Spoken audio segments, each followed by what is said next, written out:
We live in a twilight world. There are no friends at dusk. Hi everyone, and thanks for joining me on another Illusion Warfare report. Number 2, Raiders of the Lost L.A.R.P, where I head into Odessa to do a little investigation to see if there's any war going on. I'll let you guys look at the footage and decide for yourselves. But first of all, just a big thanks to all the Patreons. You know, the little bit of money I make on Patreon really does help. And yeah, if anyone else wants to join on the Patreon or wants to support me or just throw me a buck for the work I do, go over to Patreon/Les Luthor or buy me a coffee/Les Luthor. Trust me, man, I would be doing Illusion Warfare reports every month if I could afford it.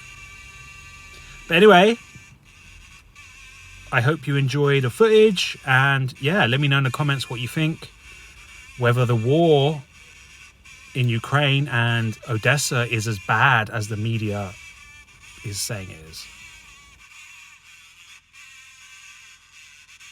So why now? I can't afford it, and it's clearly winding down, even according to the media. But I was getting so many number 7s coming from the universe, I knew this was a sign for me to head over and do some 007 type stuff and basically just do another Illusion Warfare report. You know, one last trip before summer over here in the UK finally kicks off. So yeah, I was getting so many number 7s from the universe. This was a direct sign from the gods. I knew I must go, and I knew I'd be protected. And I just want to prove the point that if you use the numbers like I've done here, I booked seat 7 on the 7th of May, you can, I know it sounds crazy, but you can use these numbers to quantum leap your way through the matrix. Now, not only am I going to Odessa to get some footage and have a look around and see what's really going on, I also have a strong belief they're going to try a false flag attack on Odessa. Now, I've got this feeling in my gut, but also the amount of pre-programming from the media, you know, saying is pretty much a matter of when Odessa will be attacked. So yeah, I'm going to go there because I believe it's going to happen on the 9th, which is USSR Victory Day. And I'm going to prove to everyone that no harm or hoax can happen to these places while one of us real ones walk amongst the dream. I know it sounds very grandiose and I know it sounds very, very wild, but I do believe, just like Kiev, with big plans, that stop by me being there. So here you are, guys. I've got some more newspapers. A lot of people last time requested some more newspapers, so let's get going. Enjoy the show. So this was my hotel for the night. I arrived in Katowice like 1 a.m. in the morning, I think. I don't book hotels. I kind of do it all on the fly. This was actually very, very close to the airport. And yeah, it's a little bit more expensive than I'd usually go for, but to be honest, I just wanted to get a good night's sleep. So it cost around 60 quid. In UK money, and it's actually a great hotel. I'm not gonna lie, man. Of course, pinks, purples, you know, the colors of illusion.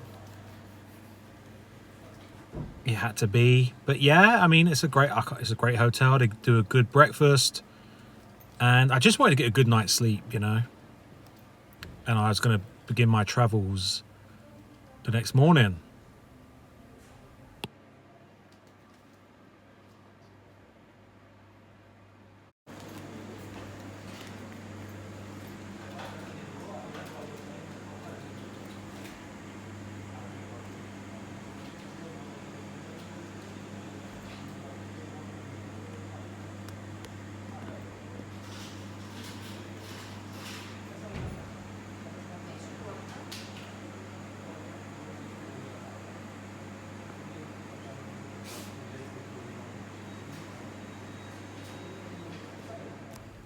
Yeah, man, decent hotel.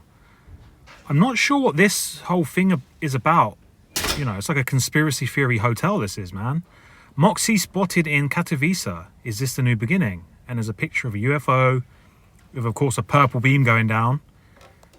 I'll have to check that out at some point in the future, like what that's about, whether that was a genuine actual UFO that was seen over Katowice. That'd be some interesting stuff.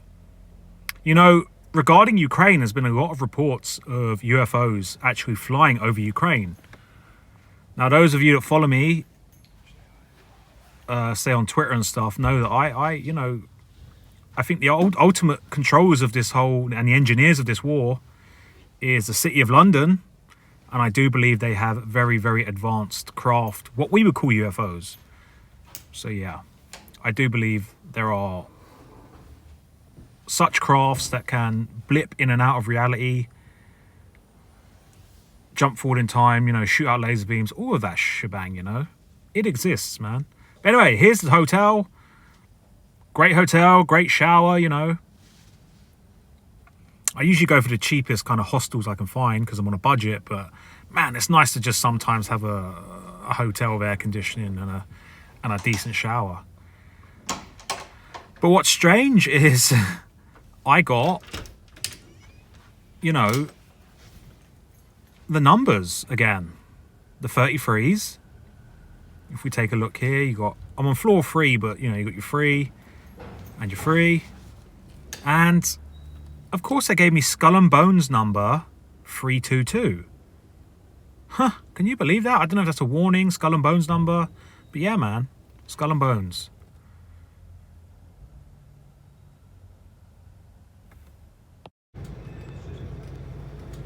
So yeah, there is a bus straight into central Katowice from the airport. It runs every 30 minutes. And yeah, the travel in Poland is really cheap and it's really good in my opinion. I mean, look how clean this place is. Look how fresh and new it is.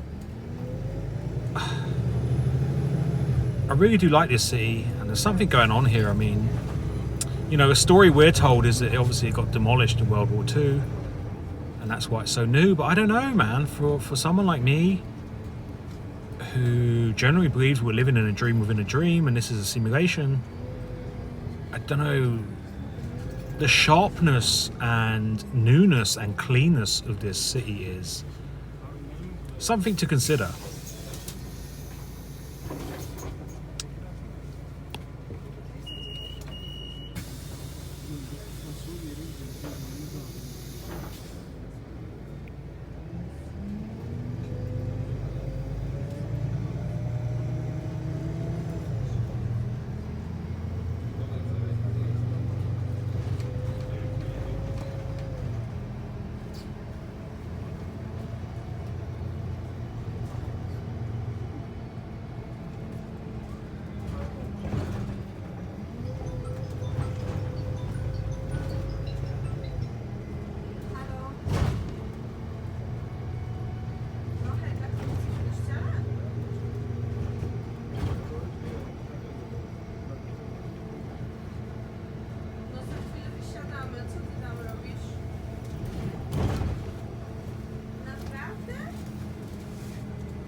We live in a twilight world, no friends at dusk. So here I am in Katowice, and here's my train ticket with the date.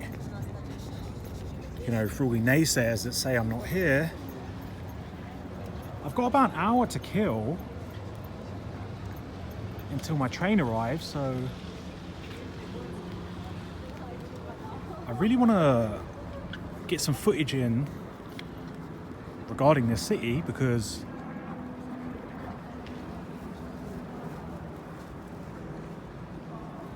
well, yeah, man, it's what can I say? I love this city.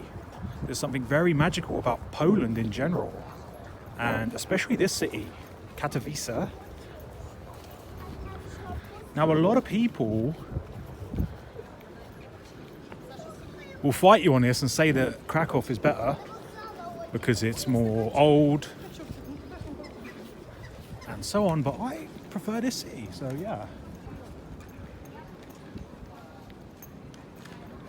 Probably switch over to my action camera, so it's a wider field of view. And well, right now I'm rushing to get to Odessa, because I believe Odessa is going to be next on the hit list of Illusion Warfare. So I haven't really got time to hang around in Katowice. I definitely want to come back here and do, I don't know, just do a lot more filming and a lot more investigation into this city here. Just Poland in general, man. I think Poland's, I mean, wow, I don't know, I love Poland.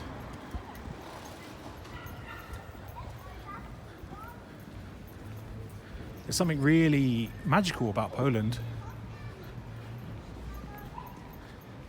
And I can't quite put my finger on it.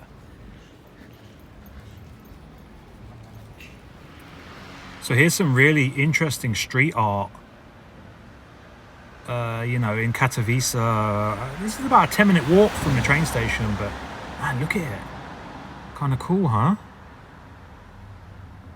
These big shadow beings are all killing each other, they're stabbing each other, they're fighting.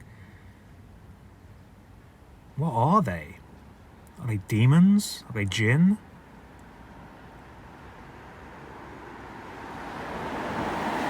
Shadow warriors? I don't know.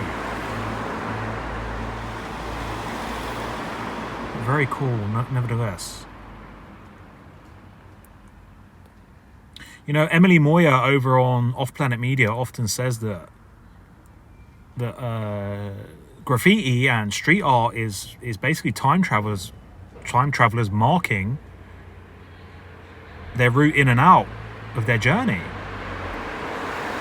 And I think there might be something to that, you know, because I use graffiti and street art myself as markers to navigate all of these brand new cities and brand new towns and stuff I go to. Yeah. But the Ukrainian propaganda is everywhere.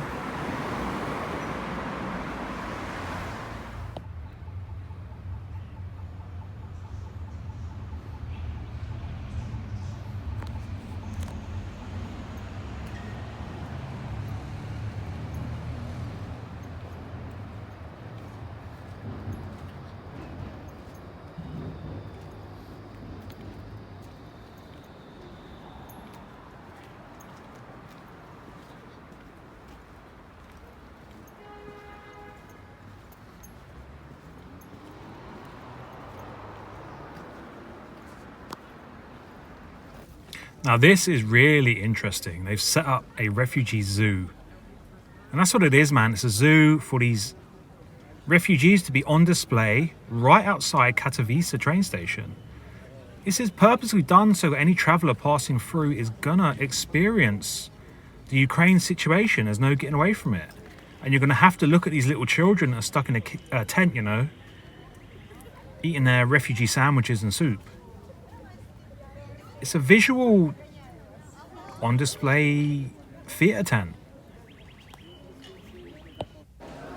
So yeah, I'm now in Przemyśl, or Przemyśl, forgive me, I don't know how you say it, but this is the border town in Poland, and my train is not till later on, straight into Odessa. It's a sleeper train, but the media are still here. I mean, nowhere near as much as they were before. I mean, this was this was the refugee movie set last time I came through, with a ridiculous amount of volunteers and media just, laying in wait for the Ukrainians that have been bottlenecked into the train station and are, forced into fully participating into a refugee crisis. It was, set up, stage managed, very cleverly done, how they forced all of the Ukrainians to, participate in a refugee crisis. And well, it now becomes clear why the universe told me to head towards Odessa for USSR Victory Day. According to the media, 7 hypersonic missiles, yes, 7, have struck the city of Odessa. I should be there tomorrow to investigate and see what's going on.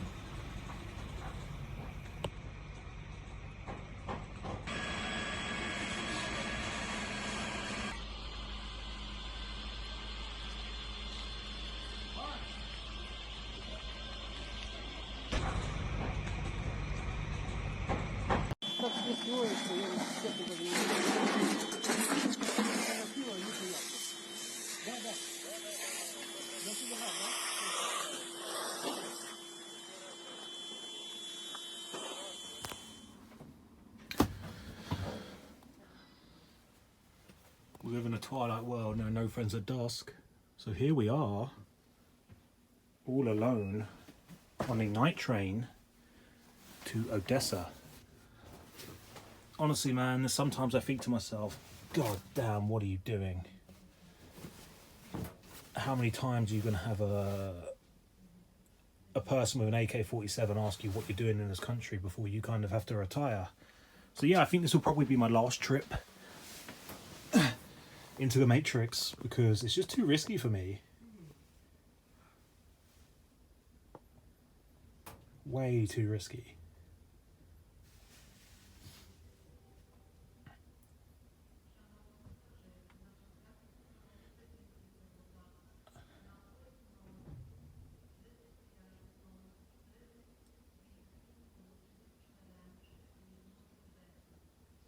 But nevertheless, we're on the way now, so, too late to back out now. We live in the twilight world. There are no friends at dusk. So over in that direction is Transnistria, the country that doesn't exist, that apparently has 15,000 Russian troops in there ready to descend into Ukraine, but I can't see a single bit of military activity. And you get a good number of daylight hours like this where you get to look over the vast distances of Ukraine where you don't see a single military activity. Now, chatting to a local guy, a guy who's heading back home to Odessa, he tells me everything in Odessa is open, the restaurants are open, the coffee shops are open. Everything's open because all the fighting is in the north. Well, the north of Odessa. But guess what? This is the north of Odessa. Right here, the train has to go through the north of Odessa to get inside the city. But also the whole journey, you're going alongside Transnistria, where apparently there's Russian troops. Now, you think there would be tanks of the Ukrainians facing outwards, defending the railway lines, or in a potential invasion, but there is nothing. Absolutely nothing. No soldiers, no helicopters, nothing. Now, this local guy was a very interesting character. He'd been away for 6 months working out on sea as an engineer.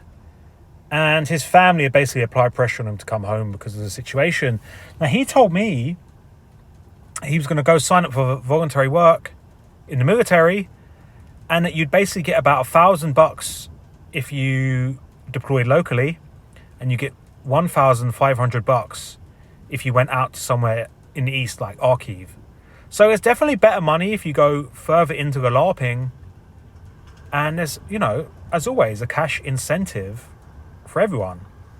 They've essentially locked the city down, making it very hard for people to make money, in an old-fashioned way of working, leaving you pretty much with your only choice to sign up to the military. it's a total forced participation tactic. What are you going to do, right? If you can't work, you can't earn money, but yet you can go and join the military and earn the equivalent of $1,000.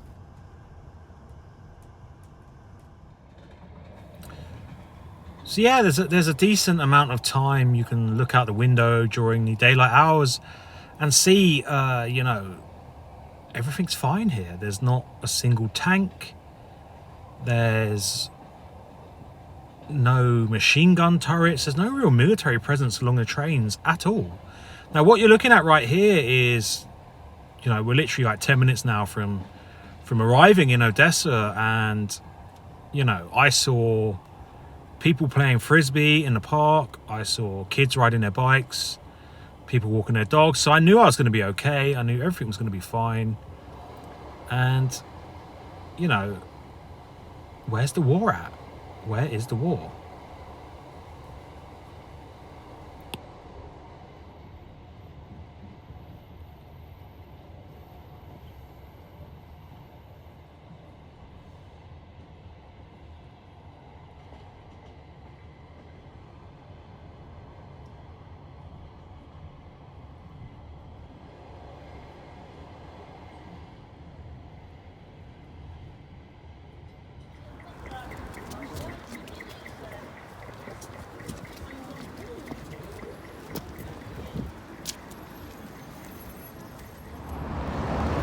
We live in a twilight world and there are no friends at dusk.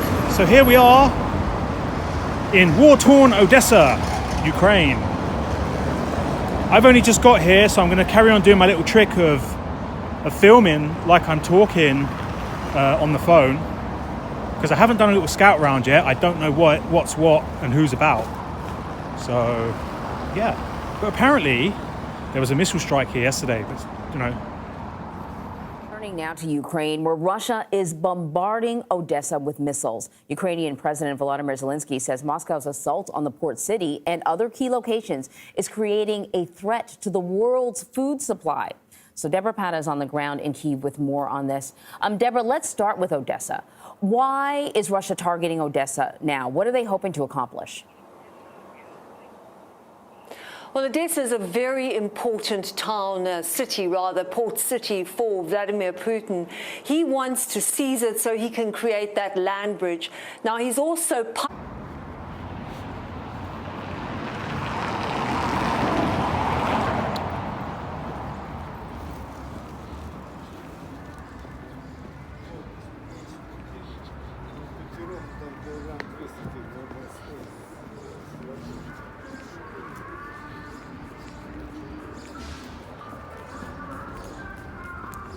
So yeah, today's, is it Monday or Tuesday?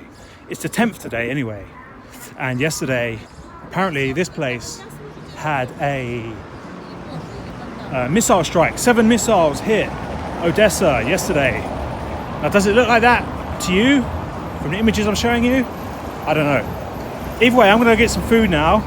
I need to do a scout round before I start doing filming to work out where, where I can film and where I can't film, where the police are, where the military are, and so on. We live in a twilight world. There are no friends at dusk.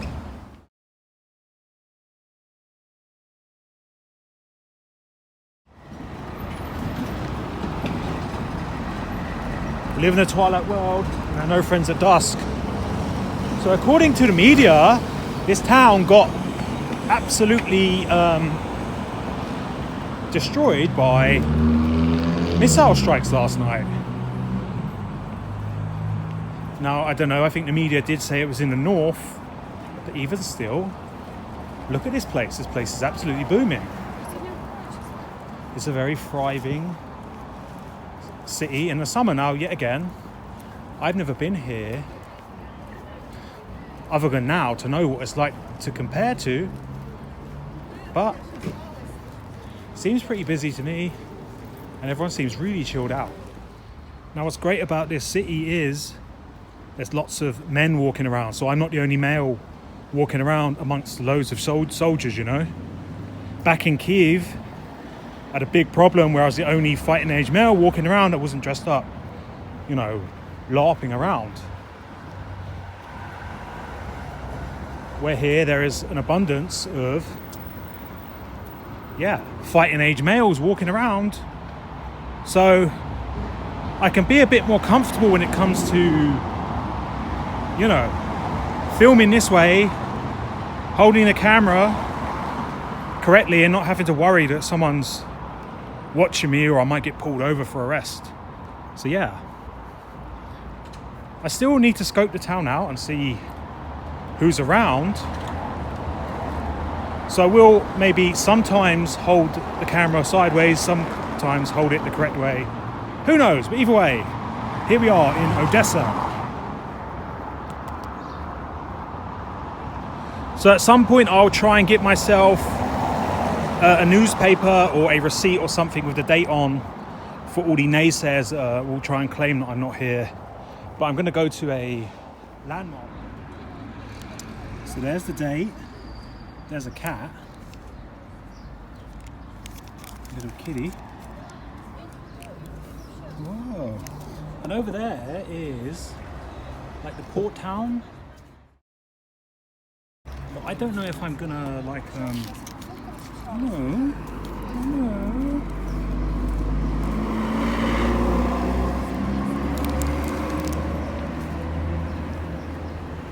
Now there's a lot of security around that building, but I'm sure you can all see the building from here and can recognize it.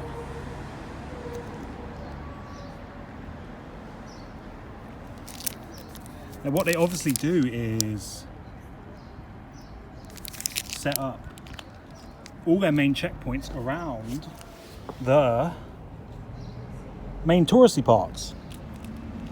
So I still might try and go over there, but if I don't get any footage of it, it's basically, guys, because I'm not going to risk myself filming around checkpoints and, you know, military stuff. Warehouse with finished goods in as well. Luckily, as you mentioned, luckily it happened about 10:30 at night, so in the evening when the curfew was in place, and that's why we understand there was only one person killed and 5 wounded. If it had hit a busy shopping centre in the middle of the day, well, if you've seen the pictures, the smouldering rubble with firemen walking through, it could have been far, far worse, I'm sure. Joe, bring us up to date about another aspect of what's been going on in Ukraine, because, of course, as the fighting and the attacks continue, the people in many areas of the country continue to suffer. In particular, we've been hearing about food shortages being acute in so many areas in the country.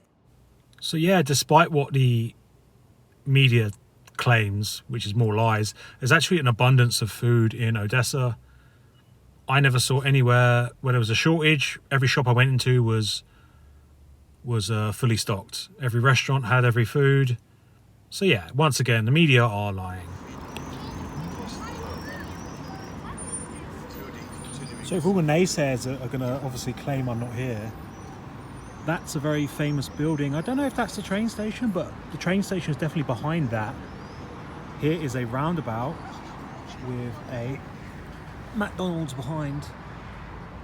So anyone can check. And obviously here is the news from today about Prince Charles doing the Queen's speech. But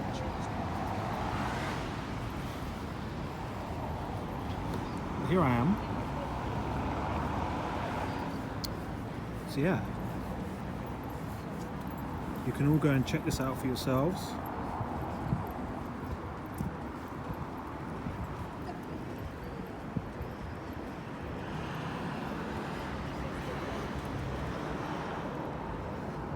There's the McDonald's. Yeah, here's the train station.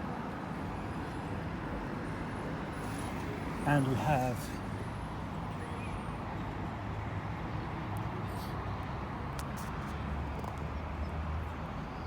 the McDonald's. McDonald's from another angle, and over there is a very, very iconic building that anyone can go and check. That, you know, for those who don't believe, I'm in Odessa. So here I am, and this is it, really.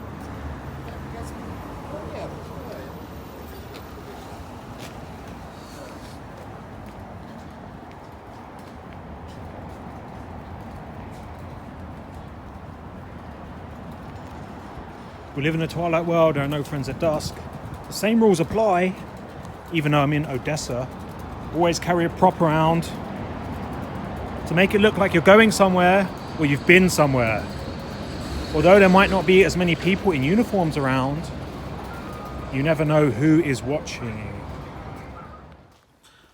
So the very helpful lady at the reception in the hotel told me there was a good restaurant in this direction that done breakfast all day. So I headed over there and, you know, coffee in hand, walked the streets. Now, this place right here is, I think it's like a theatre. I don't know the exact name of it in Russian, but yeah, it's like the Theatre of Odessa. And right next to it actually is currently a field hospital. So there's a lot of people in uniform walking around this restaurant. So once again, I couldn't really film because there's just so many, you know, Agent Smiths walking around. It's very difficult to film, but yeah.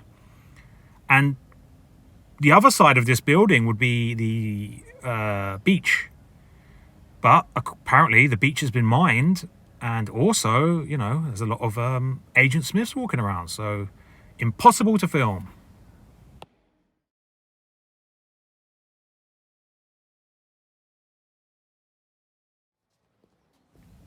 Once again, no bombs, no bullets, no fighter jets, no helicopters, no surface-to-air missiles, no explosions, no distant crackle of gunfire. People are out and about, living their lives, sunglasses on. I don't know, guys, I don't know. Not even an air raid siren this time. Is the war, you know, winding down and coming to an end? Now, this was horrendous. This was some state propaganda TV. And basically, they're making the kids play computer games where they're fighting Russians in like a Minecraft-y type thing. Kind of sickening, really. But yeah, this was at my hotel. It was just non-stop propaganda. Almost comical, almost satirical. For anyone that's seen the film Starship Troopers, it's a lot like that. Just endless propaganda, man.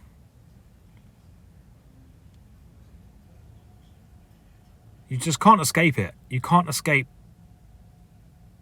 the hoax and the world stage theatre. And, you know, Ukrainians are the victims here. Their country is being used. And it's just, yeah. I hope it ends. I hope it's, you know, I still don't know why it's always the Slavics that are the ones getting punished. Anyways, I decided to head back to the more touristy parts to see if I can get some filming done. And this is, of course, probably the most iconic building in Odessa. And I can confirm there are sandbags around it and lots of guys with guns. So, very hard to film. Here I am, you know, holding a phone on my ear like I'm having a phone call. It's the best I could do. Apologies, but like I said, I can't risk getting arrested in Ukraine. So yeah.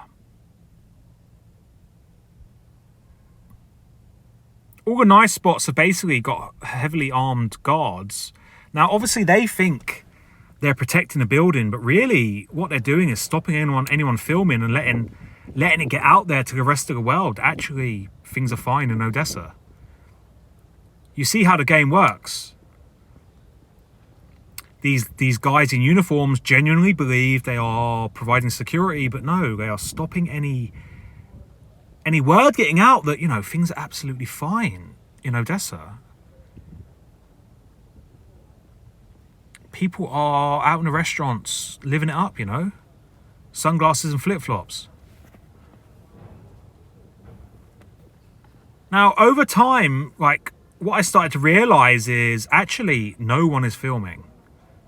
Although there might be an abundance of men here, not many people are filming. And I actually felt more uncomfortable filming here than I did in Kiev. And I think it's just my spidey senses were telling me, like, this isn't good, man. And then I started to realize actually there is a high presence of military here, but what's happening is a lot of them are off duty, just chilling out in Odessa. Now, I'm going to assume that Odessa is a very sought after place to be posted, being that it's so nice. I'm sure when it comes to, like, where would you like to go and do your military service, I'm sure a lot of men would choose Odessa. I think I would. If I got caught up in this hoax and had to LARP along, I'd definitely choose Odessa, man, because it's, you know, by the Black Sea and whatnot, summertime. Here we have some more sandbags if you're looking at the images. But yeah. And then I realized actually in my hotel, there was a lot of army guys. And it's, you only know when you see them on their days on, because they probably do like 4 days on, 4 days off. I don't know their pattern. But they're walking past you in shorts and t-shirts, and then the next day they'll run past you in the morning like fully geared up, dressed up in their military uniform. So the whole time in my hotel, I was sharing it with military guys. Whew. Dangerous games we're playing here.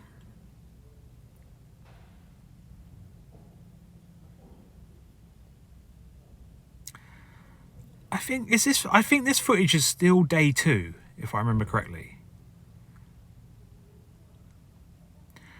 Because I don't know, now's a good time to tell you. But yeah, on day 3, I was getting really bad vibes. My spidey senses was tingling. I felt like I had to get out. With the amount of soldiers that were in my hotel, and weirdly enough, I met a doppelganger, like an English guy in my hotel that was, he looked the same as me, but actually he was the opposite in his thinking. He was very on board. He was over there apparently giving out medical training. So he was very, you know, into the war, bought and sold into it. Although he looked like me, he was the opposite of me, like spiritually and psychology wise. But he was asking me a lot of questions, man. And you know, it's the same old thing, isn't it? You can't really be frosty with these people because it just draws attention to you. You have to be nice and polite. You have to try and be as honest as you can. And yeah, he was asking a lot of questions, and it just made me feel uncomfortable, you know. So I decided on day 3, I'm going to get the hell out of here. And, well, yeah, I'll get to what happened in a bit. We live in the twilight world, and I know friends at dusk. So you'll be happy to know that this time round, I got some cash. I didn't make the same amateur mistake I did in Kiev and not get any cash. And, well, it's actually quite handy, really, because my debit card has stopped working.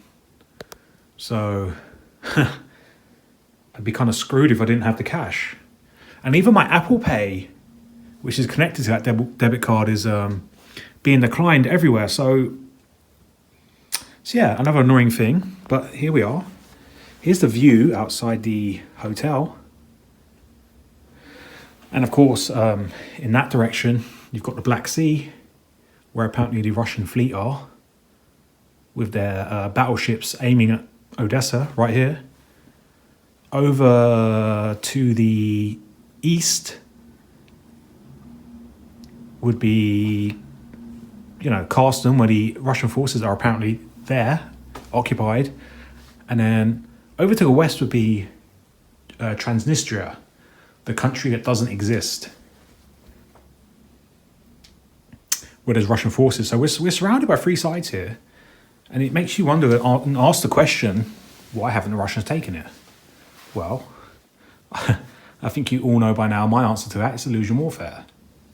They're not going to take it, for now anyway. And they definitely ain't going to take it while I'm here. One of the main reasons I came here is to prove my point that these cities will never come to any harm when one of us real ones are walking around. So, yeah. But apparently yesterday, the missile strike happened during curfew. And the media is making a big deal about how, you know, lucky it happened in curfew because no one was around. Well, that's exactly why it happened. And that's exactly the point of the curfew. They want to get people home safe and sound, out of the way, while they blow up empty buildings. It's all part of illusion warfare.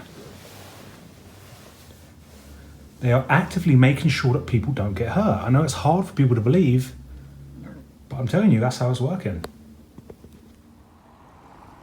So here we are, day 3 in Odessa, Ukraine, and it was enough for me. I think, you know, it was time to leave. I mean, 3 days was enough. I got enough filming. I got enough of a vibe to realise that there was nothing really going on here. There was no outrageous battles going on. The city is not living in fear like the media would make out. People are getting on with their lives. So I thought I would just do, you know, as much filming as I could on my last day, because all in all, filming was quite, you know, it was quite tricky to do. I just had this horrible feeling that you just have this horrible feeling you're being watched all the time, which I think you are, because everyone's on high alert. And yeah, I had to pretend that I was on the phone, so I'm holding the phone up against my ear while I'm filming, and that's the best I can do. So apologies once again, the footage is all at an angle and all bumpy and that, but you know, yeah, I'm just filming. So this is the day I go and get some breakfast, and I've spent all night basically looking at what to do next. Now you can actually, you know, because I'm in the south of Ukraine, I can actually nip into Moldova. So I thought, yeah, that'd be quite good. Nip into Moldova and just get out of Ukraine, basically. And yeah, so I'd been talking to other people in my hotel, the lady at the reception, and she told me like the bus stations and there's buses and stuff. So on day 3, I woke up, got myself some breakfast, done all these filmings and stuff, and yeah, I took a walk to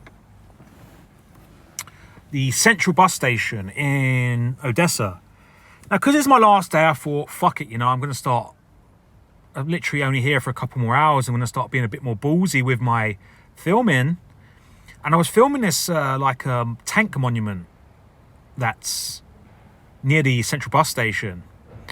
And weirdly enough, in my head, I was thinking, I was putting these images out in my head of a police car coming to arrest me and pull me over. And guess what? I manifested it into reality. As I'm filming this monument of a tank, I see in the corner of my eye a police car do a big U-turn, come up behind me. 2 guys jump out, rush over to me with AK-47s, start being aggressive with me, saying something in Russian. Remember, guys, in Odessa, it's a Russian-speaking town. Although it's in Ukraine, it's Russian-speaking. And I gave them my passport. I said, sorry, you know, you speak English. And then they looked over the car, they'd done a little hand signal, and a really attractive woman came out, a police woman with, you know, aviator sunglasses on, blonde hair, a really hot Ukrainian police, you know, cop. She could speak English, and she was questioning me, you know, what are you doing in Odessa? How long have you been here? And I just told her, you know, I said, look, I'm a tourist. I'm passing through. I want to go to Moldova. I'm only traveling through Odessa. And she's like, are you not scared to be in Odessa with what's going on? I was like, no, I'm not scared, you know.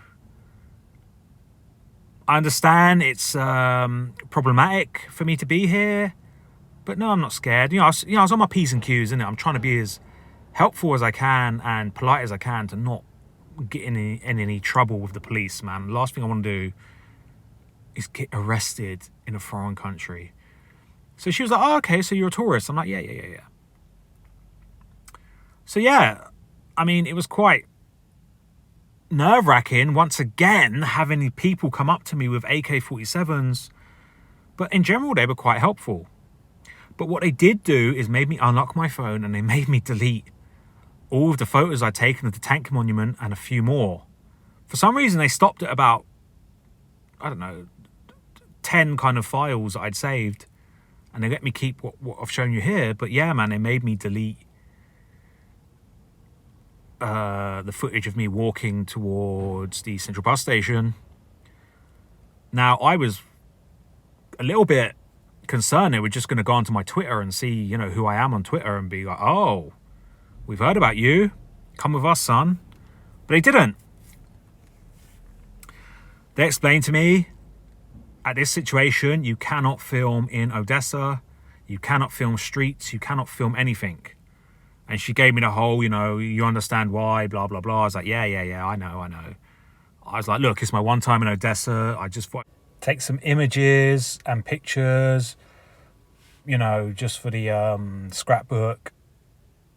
Anyway, they were very understanding, and, you know, we went our separate ways. And then I went walking off, but here's the weird thing. They drove up the road with their lights flashing. They pulled in front of me and then called me over again. I was thinking, oh, fuck. They've obviously done a background check on me. I don't know. I was thinking all kind of things. Anyway, they called me over. They whistled and called me over. I went over. And then she got out again, and she was like, look, this guy here, pointing to the other one, was like, he's going to Palanca tomorrow. Palanca is the bottom of Moldova. He'll give you a lift if you want. So I had to do the whole, oh, okay, yeah, that's amazing, and pretend I'm all being grateful and that. But I don't want to take a lift off a policeman. But anyway, we ended up swapping numbers, and this policeman was texting me all throughout the day, going, you know, am I still giving you a lift tomorrow? Blah blah blah. And I led him on the whole way. I was like, yeah, sure. And then, man, I booked myself a train about 6 p.m.